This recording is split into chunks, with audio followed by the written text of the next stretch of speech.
The Galactic Council Chamber was precisely what you'd expect from a gathering of the most powerful beings in the known universe, unnecessarily large, excessively ornate, and equipped with the absolute worst coffee in 17 star systems. The coffee situation was, according to Ambassador Dax Holloway of Earth, a crime against sentience itself. Not that anyone listened to humans about proper beverage protocol. After all, they were the newest species at the table, having only achieved faster than light travel a mere century ago. Order, order, droned High Councillor Vex'thor, his 7 eye stalks drooping with exhaustion. This was the 14th straight hour of the quarterly interspecies military conduct review, and even his species' 3 auxiliary brains were shutting down from boredom. We will now address agenda item 4291, the formalization of valid military target classifications across council species. A collective groan echoed across the chamber. Even the Phlogroxians, amorphous blobs who literally had no mouths, somehow managed to produce an audible sigh. As we all know, continued Vex'thor, completely oblivious to the chamber's mood, recent interspecies conflicts have raised concerns about what constitutes appropriate targeting protocols during times of sanctioned military engagement. Ambassador Holloway straightened in his seat, suddenly alert. The human had been doodling what appeared to be crude caricatures of various council members for the past 3 hours, but now he was paying attention. His steel-grey eyes narrowed slightly, and the corner of his mouth twitched up in what those familiar with human expressions might recognize as dangerous interest. The subcommittee has produced a 3,000-page document outlining precise criteria for what qualifies as a valid military target, droned Sub-Councillor Vex'thor, her translucent tentacles waving dismissively at the holographic document that appeared before each representative. We've accounted for all 27 recognized sentient species' physiological, cultural, and technological differences. Fascinating, said Holloway, thumbing through the digital pages with unusual enthusiasm. So this would apply universally, to all council species, including humans. That is correct, Ambassador, replied Vex'thor. Once ratified, these guidelines will standardize military engagement protocols across all council space. And this would supersede individual species' military doctrines? Holloway asked, his voice carefully neutral. Only in interspecies conflicts, clarified Vex'thor, internal conflicts remain governed by your own laws. I see, Holloway murmured, the smile growing more pronounced. And if I understand correctly, once something is classified as a valid military target under these guidelines, retaliatory action would be considered justified under council law. Within proportional response parameters, yes, confirmed Vex'thor. Earth fully supports this initiative, Holloway announced, standing up so abruptly that several nearby delegates flinched. In fact, I'll sign right now. The chamber fell silent. The humans, supporting bureaucracy, voluntarily? Without argument. You support this? Asked Vex'thor, his eye stalks twitching in confusion. Absolutely, Holloway beamed. This is exactly the kind of clear, unambiguous framework Earth has been hoping for. No more misunderstandings, no more cultural confusion, just nice, clear rules about what's fair game in a fight. The draconian ambassador leaned over to whisper to his arachnoid colleague. Since when do humans like rules? Since never, the arachnoid whispered back, all 8 eyes blinking nervously. Something's wrong. But the motion carried. The document was approved unanimously, with Earth's enthusiastic endorsement noted in the official record. As the session adjourned, Ambassador Holloway was observed leaving the chamber while quietly dictating a message on his comm device. Operation Loophole is a go. Send the guidelines to legal and have them find every possible way to exploit this thing. And get me Captain Jenkins. I think he's going to really enjoy this assignment. Captain Morgan Overkill Jenkins was busy doing what he did best, making something simple unnecessarily complicated. In this case, it was a ham sandwich. Not content with the standard replicator version, he had requisitioned actual bread from Earth, cured meat from New Montana, and was now carefully applying 7 different condiments in precise, measured amounts.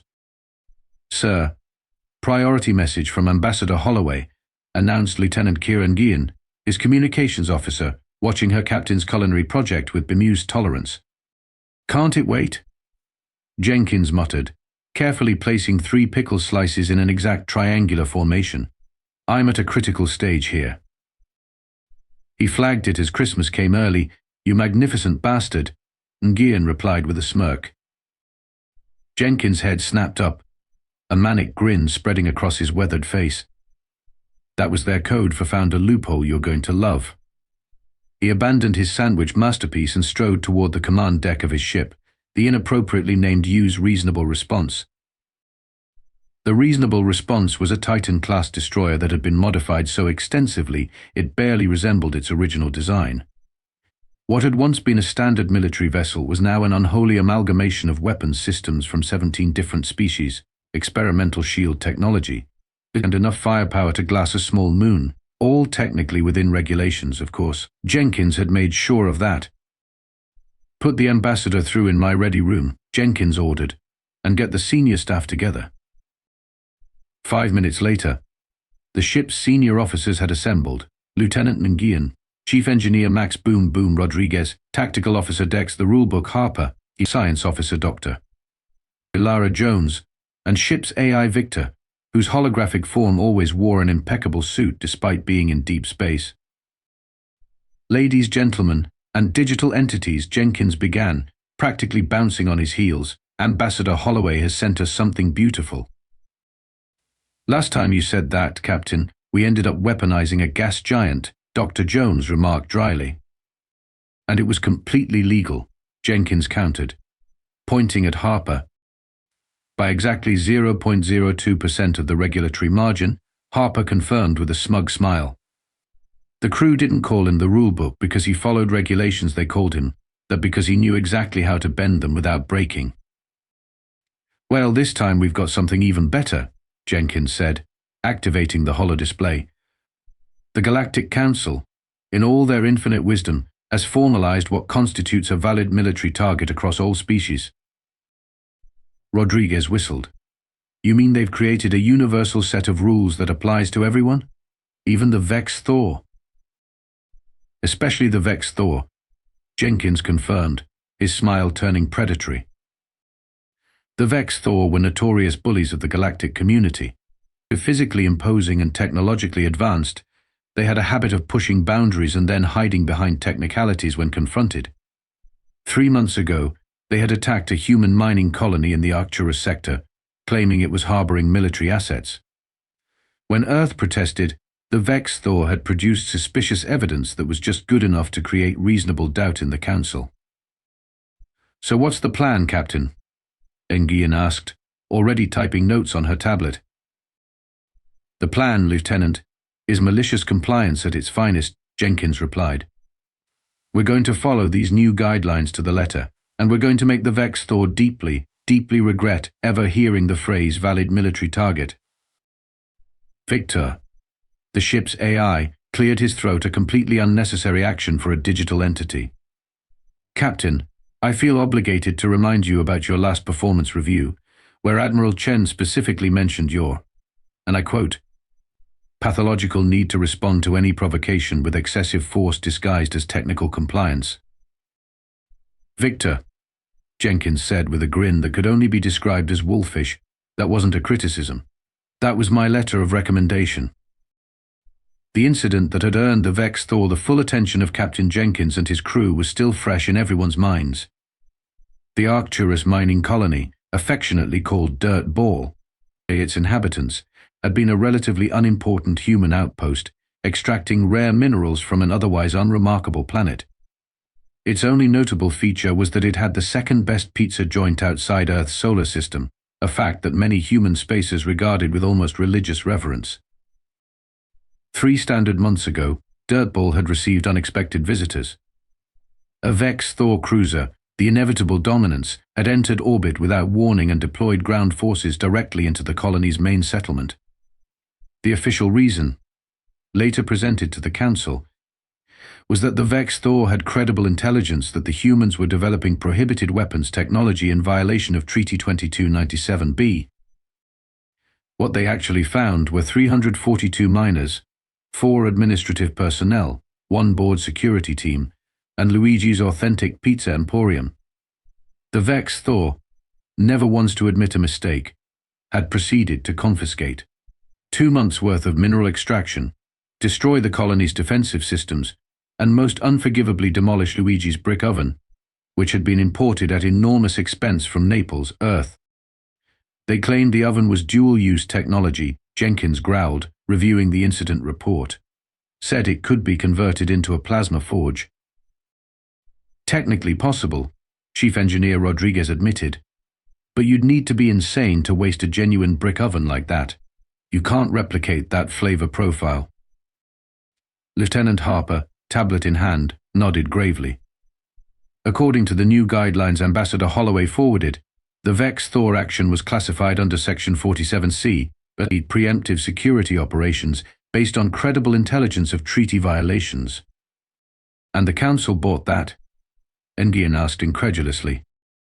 The Vex'thor representative produced some very convincing manufactured evidence, Harper replied. Just plausible enough that the Council couldn't dismiss it outright. They ruled it a valid military action under the preliminary version of these same guidelines. Jenkins leaned back in his chair, fingers steepled in front of his face. And now those guidelines are official, ratified by all Council species, including both humans and the Vex'thor. Captain, Dr. Jones spoke up, her analytical mind already racing ahead. These guidelines don't just define what constitutes a valid target. They also establish parameters for proportional response. A slow, dangerous smile spread across Jenkins' face. Exactly, Doctor. And what's the mathematical formula for calculating proportional response under Section 112D? Harper quickly scrolled through the document. It's based on a combination of resource value, strategic importance, and potential threat level. Given what was stolen from the mining colony and the destruction of infrastructure, his eyes widened. Oh, that's quite generous. How generous? Rodriguez asked, leaning forward eagerly.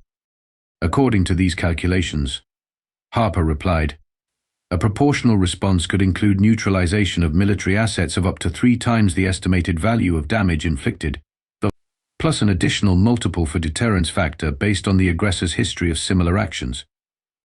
Jenkins' grin grew positively feral. And what is the Vex'thor's history of similar actions? 17 documented incidents in the past standard decade, Victor the AI reported promptly. All ruled as technically justified by the narrowest of margins. So that gives us a deterrence factor of, Jenkins prompted. 5, Harper confirmed, looking up from his calculations with an expression of unholy glee. We're authorized to neutralize Vex'thor military assets worth 15 times what they took from Dirt Ball. Jenkins stood up dramatically. Ladies, gentlemen, and digital entities, we have been handed a blank check by the Galactic Council itself. Set course for Vex'thor space. We have a perfectly legal, entirely proportional response to plan. What about Luigi's pizza oven? Nguyen asked with a straight face. How do we calculate the proportional response for that irreplaceable cultural artifact? Jenkins placed a hand over his heart in solemn reverence. For Luigi's oven? The guidelines are very clear about cultural heritage sites. That, my friends, is where the real multiplication begins. The strategic planning room of the U.S. reasonable response looked like the aftermath of a tornado hitting a library. Holographic displays covered every surface, physical printouts of the Council guidelines were strewn across tables, and food containers from 3 different meals testified to the duration of their session. Captain Jenkins stood at the center of it all, sleeves rolled up, a manic energy radiating from him as he directed the controlled chaos. All right, people, we've been at this for 18 hours, Jenkins announced. Time to finalize Operation Luigi's Revenge. That's not the official name, sir. Lieutenant Harper reminded him, not looking up from his tablet. It is in my heart, Harper, Jenkins replied, placing a hand dramatically over his chest. Now, let's review what we've got. Dr. Jones activated the main display, showing a detailed map of Vex'thor territory. Based on our analysis of the guidelines, particularly subsections 112 through 147 regarding proportional response calculations, said, "We are legally entitled to neutralize Vex'thor military assets worth approximately 15 times the value of what was taken or destroyed at Dirtball Colony." "And how much is that in concrete terms?" Indian asked. "According to our most conservative estimates," Victor the AI responded, materializing beside the display, "we're talking about 3 orbital defense platforms, 2 military outposts, and 1 shipyard, or 1 small fleet base. All that for 1 mining colony?" Rodriguez whistled. "These guidelines are ridiculously generous." "That's because they were written by species who engage in ceremonial warfare," Harper explained. "The Draconian Imperium, for example, considers the destruction of 1 military vessel to be worthy of destroying 3 in return, as a matter of honor. The Arachnoid Collective values infrastructure at 5 times the worth of spacecraft. These cultural weightings got baked into the formula. And nobody thought about how humans might interpret these rules," Jenkins added with a predatory smile. "Now here's where it gets beautiful. Hey Harper, tell them about Section 218F. Harper couldn't help but grin as he pulled up the relevant text. Section 218F states that cultural or historically significant assets carry additional value multipliers based on age, rarity, and cultural importance. The guidelines specifically mention that irreplaceable cultural items can carry a multiplier of up to 50 times their material value. And Luigi's brick oven was imported directly from Earth," Jenkins continued, "made with 200-year-old bricks from an original Neapolitan pizzeria, assembled by a 10th-generation pizza maker, and blessed by the Pope of Pizza himself." "That's not a real title," Dr. Jones objected. "Actually it is," Victor corrected. "The Culinary Heritage Protection Act of 2189 established the position to preserve authentic Italian cooking techniques. Quite controversial at the time. The point," Jenkins pressed on, "is that we can argue Luigi's oven wasn't just cooking equipment, it was a priceless cultural artifact. And under Section 218F, that gives us an additional multiplier of 37, Harper supplied. "I had to be conservative in my calculations to ensure they'd hold up to council scrutiny." Jenkins walked over to the tactical display, which now showed a much larger section of Vex'thor space. "Ladies and gentlemen, with all multipliers applied, we are legally authorized to neutralize the entire Vex'thor 3rd Fleet Naval Base, including all ships currently docked there. Pursuant to Section 304's definition of neutralize as render temporarily or permanently inoperable through controlled application of force." The room fell silent as the implications sank in. "Captain," Nguyen finally spoke, "that's their 2nd largest military installation. It houses at least 30 warships and support vessels." 34, Victor corrected, "including their flagship, the Supreme Dominance." "Is this actually going to fly with the Council?" Rodriguez asked. "I mean, this seems excessive." "The beauty of bureaucracy," Chief Jenkins replied, "is that by the time anyone figures out what happened, it's already done. And every single action we're planning is explicitly permitted under the guidelines that the Vex'thor themselves just eagerly signed." Jenkins clasped his hands behind his back and surveyed his team. "The Vex'thor destroyed a pizza oven and took some rocks. We're going to legally destroy their naval base and cripple 1/3 of their fleet. Any questions?" Harper raised his hand. "Just one, sir. Can we make sure to do this during their Victory Day celebration next week? Their entire military command will be gathered at the base for the parade." Jenkins' smile could have powered the ship's engines. "I do love how you think, Lieutenant. And for Victory Day it is." Victory Day on the Vex'thor homeworld was always an extravagant affair. Their species had evolved from apex predators with strong hierarchical instincts, and nothing satisfied those instincts quite like massive displays of military might. The orbital space above their capital city was filled with warships arranged in perfect formation, gleaming in the light of their sun. On the surface, parades of ground forces marched in lockstep, while aerial squadrons performed intricate maneuvers overhead. Grand Admiral Vex'thor stood on the command deck of his flagship, the Supreme Dominance, proudly surveying the display. As the highest-ranking military official of the Vex'thor Imperium, Victory Day was essentially his holiday. His ceremonial armor, adorned with tokens from 100 subjugated enemies, caught the light as he turned to address his senior staff. A magnificent display, is it not? He rumbled, mandibles clicking in satisfaction. Especially appropriate this cycle, after our successful operation against the human colony. His second-in-command, Sub-Admiral Vex'thor, nodded in agreement. The humans have been suspiciously quiet since then. Perhaps they finally understand their place in the galactic order. Unlikely, Vex'thor replied. Humans are. He never finished that thought because at that precise moment, a human voice boomed across every communication channel in the Vex'thor military network. Attention Vex'thor forces.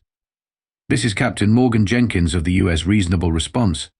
Pursuant to Galactic Council Military Conduct Guidelines, Section 112D through 218F. We are here to execute a proportional response to your unprovoked attack on the human settlement designated Arcturus mining colony, hereafter referred to as Dirt Ball. Vex'thor's compound eyes widened in shock. Where are they? How did they breach our communications? Unknown, Admiral, his communications officer responded, frantically checking systems. We can't locate the source. The human voice continued, now with an unmistakable note of glee. As calculated under the Council's own guidelines, which your government ratified 3 standard weeks ago. So, the value of assets we are authorized to neutralize comes to exactly 553.7 times the material value of the mining facility. After applying all relevant cultural and historical significance multipliers for the irreplaceable pizza oven you destroyed. Pizza oven? Vex'thor sputtered. What is this nonsense? At that moment, alarms began blaring throughout the fleet. On every ship's tactical display, dozens of small objects suddenly appeared, having somehow bypassed the Imperium's detection grid. What are those? Demanded the Admiral. They appear to be miniature drones, his tactical officer reported. Thousands of them. But they're too small to cause any significant damage. The officer was interrupted as the first drone made contact with a Vex'thor destroyer. Instead of exploding, it attached itself to the hull and began drilling. Within seconds, hundreds more followed suit across the entire fleet. Back on the Reasonable Response, safely positioned just outside Vex'thor sensor range, Captain Jenkins watched the operation unfold with undisguised satisfaction.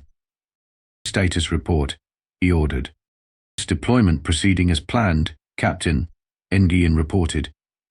The Council-approved definition of neutralization drones are attaching to their targets.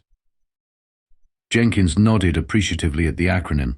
The DONDS are working perfectly. Who knew that Council guidelines specifically define neutralization as rendering equipment temporarily inoperable rather than destroying it? Section 304, Paragraph 2, sir, Harper replied automatically. The drones will precisely target non-essential systems to disable the ships without causing fatalities. As per Council regulations, all ships will be rendered combat ineffective for a minimum of 1 standard galactic month. Rodriguez chuckled from his station. The best part? The drilling components are made from minerals mined at Dirtball. Poetic justice. On the main view screen, the chaos unfolding in the Vex'thor fleet was a sight to behold. Ships were losing power, weapons systems were going offline, and communication arrays were being systematically disabled. Yet not a single explosion or casualty occurred exactly as the guidelines required for a civilized response. Sir, Dr. Jones called out. The Vex'thor are launching emergency distress calls to the Council. Jenkins leaned back in his command chair, the picture of satisfied professionalism. Right on schedule. Victor, please transmit our full documentation package to the Council. All 10,428 pages of our compliance assessment, calculations and operational parameters. Transmitting now, Captain, the AI confirmed. I've taken the liberty of including a separate appendix on the cultural significance of traditional Neapolitan pizza-making techniques. It's quite fascinating, actually. I'm sure the Council will find it educational, Jenkins replied, especially the part where we explain why this was all completely legal. The emergency session of the Galactic Council was called to order exactly 6 hours after Operation Luigi's Revenge, officially designated Operation by the Book in All Human Tuluia, and military records had concluded. The chamber was in complete disarray, with representatives shouting over each other while aides rushed back and forth with updates. High Councillor Vex'thor's eye stalks were practically tied in knots from stress. Order, he bellowed, slamming his ceremonial staff against the floor with enough force to crack the ornate tiles. We will have order in this chamber. The noise gradually subsided, though the tension remained thick enough to cut with a ceremonial draconian honor blade. The council recognizes the representative from the Vex'thor Imperium, Vex'thor announced, gesturing to the furious Admiral Vex'thor, who had been dispatched directly from the scene of the incident. This is an outrage, the Admiral roared, his translator barely keeping up with his rage. The humans have committed an act of war against the Imperium. They disabled our entire Third Fleet during our Sacred Victory Day celebration. 34 ships rendered inoperable, over 12,000 crew members stranded, and our most advanced defense systems compromised. Ambassador Holloway sat calmly at the human delegation's table, sipping from a mug of coffee he'd brought from his own supply. He raised a finger politely. The council recognizes the representative from Earth. Vex'thor sighed, already dreading what was coming. Thank you, High Councillor, Holloway began pleasantly. I would like to direct the council's attention to document HR 7729B, which we submitted immediately prior to our military action. This 10,428-page document meticulously details how our response was precisely calculated according to the Council's own military conduct guidelines, which were ratified by all present parties, including the Vex'thor Imperium, 3 standard weeks ago. Holloway tapped his console, bringing up specific sections on the chamber's main display. You will note that our calculations of proportional response, including all applicable multipliers for cultural significance, specifically regarding the irreplaceable Neapolitan pizza oven destroyed at our mining colony, were actually conservative by 17.3%. Furthermore, we specifically employed non-lethal methods of neutralization as defined in Section 304, resulting in 0 casualties. The chamber fell silent as representatives frantically reviewed the document, looking for any flaw in the human's reasoning. This is absurd. Vex'thor finally sputtered. A pizza oven cannot possibly justify. Was that? If I may, interrupted Sub-Councillor Vex'thor, who had been poring over the guidelines. The human calculations appear to be technically correct. The cultural significance multiplier is clearly defined in Section 218F, and their documentation on the historical importance of this pizza oven is extensive, to say the least. 300 pages on the history of Neapolitan pizza-making techniques alone, muttered a Phlogroxian aide loud enough to be heard. Vex'thor's mandibles clicked in fury. You cannot possibly accept this. They've made a mockery of the guidelines. By following them to the letter, Holloway pointed out helpfully. Just as the Vex'thor did when they claimed our mining colony housed prohibited weapons technology.